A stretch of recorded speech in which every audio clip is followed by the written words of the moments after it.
if we look to the answer as to why for so many years we achieved so much, prospered as no other people on earth, it was because here in this land we unleashed the energy and individual genius of man to a greater extent than has ever been done before.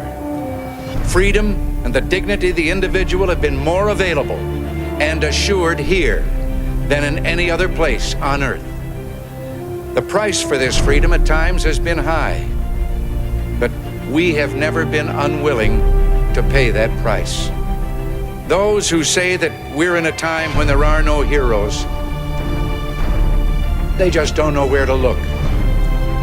The sloping hills of Arlington National Cemetery, with its row upon row of simple white markers bearing crosses or stars of David, they add up to only a tiny fraction of the price that has been paid for our freedom. Each one of those markers is a monument to the kind of hero I spoke of earlier.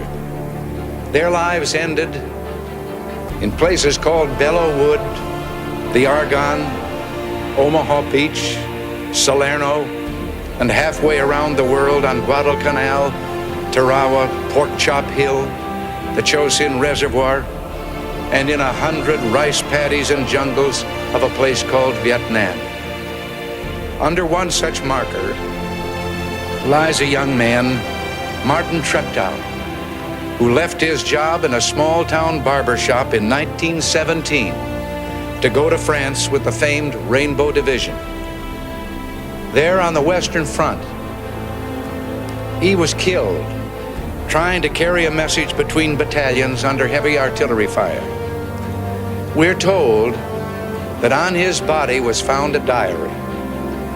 On the flyleaf, under the heading, "My Pledge," he had written these words: "America must win this war. Therefore I will work, I will save, I will sacrifice, I will endure.